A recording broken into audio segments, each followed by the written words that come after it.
viewers, welcome to another game of the Casual Pro Gamer. Today we're doing a best of 3 between Crank in the bottom left as our Protoss player and Moonglade in the top right as our Zerg player. So yeah, it's a best of 3 as I said. This is game number 1. So at least 2 games coming our way, and I don't know if there's a third one, so I can't spoil you there. But I am looking forward to 3 games, of course, but I always am. So yeah, strategy-wise, this is an interesting matchup because there are so many possibilities. It is, however, the Zerg who is the playmaker in this this matchup. Every matchup has its own playmaker. Like, one guy will go for the, and surprisingly, we see no fast expansion here. But anyway, one of the players will go for the strategy, the other one will react to that strategy. And in this case, it is the Zerg that makes the strategy and the Protoss that kind of has to react to that. Protoss is a little bit slower in building and switching units, and therefore the Zerg becomes the one that actually dictates how the game is being played. And normally we see the Protoss just walling off, well, over here in this case, on the natural expansion, with some cannons behind it, and then start producing those gateway units. Whereas the Zerg will produce some Zerglings and try to harass and then switch into either lurkers or, sorry, not lurkers. Now I can't get lurkers out of my head. Roaches, either roaches or mutalisks. And of course, in rare occasions, we also see other units. And wow, he's producing a lot of Zerglings here.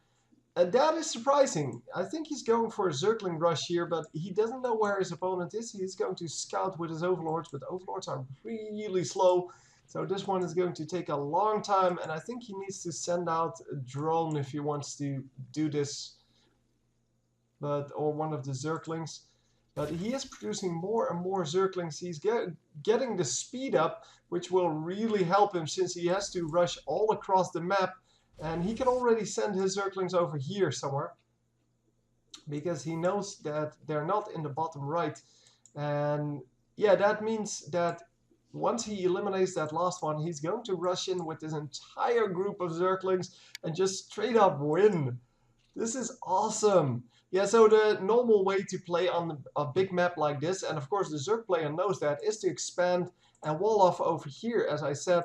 But in this case, he is going to just take that knowledge and just use it to the best of his abilities and to his advantage, because there's only going to be one photon cannon up, and this guy is going to build a cybernetics core here, then probably a pylon over here or over here, no, probably over here, and then yeah, there's the cybernetics core, probably one more pylon coming up. And then he's going to try to fill this gap with Zealot. But the Zealot is not even producing. And yeah, these guys are getting out of there. And as you can see, he's now concluding that his opponent is in that bottom left.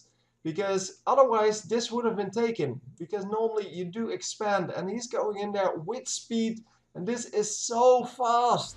The pylon goes down, but there is no way to stop this. One Zergling goes down.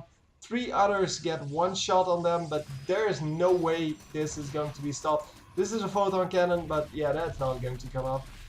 Yeah, this is just so over. God, just destroy them all. Oh my god, this is such a good strategy. It was so well thought out. He's regrouping here. Even if he does it right now, there is no way he can come back. 10 workers killed. Yeah, there is no way. Plus, he's going to lose way more now. And at the end, yeah, he had one combat unit. This is his second combat unit. The GG comes in. 29 workers killed. Just, yeah, insane. Just insane. Very nice play. This is really thought out. So it looks like he got lucky, but in fact he really thought about this strategy. He thought about how do people play this map, and you could see that from several things. First of all, he hit his units over there, so that a scout that comes in will only scout normally this front part, because it wants to see what's coming up, and it will normally not scout all the way in the back because it's too dangerous. Then Second, he sent out his units all the way to, well, to this base, basically. Once he saw there was no gas taken and there were no units mining here, so he knew there was an expansion up. And yeah, he just rushed straight across and just went for it. Obviously, this could have been walled off completely, but it wouldn't have made a difference at all. It would have still ended up the same way, because killing a pylon, although he would have lost a few of his Zerglings, probably killed this supply depot, by the way. No, the pylon is the same amount, so might as well kill a pylon.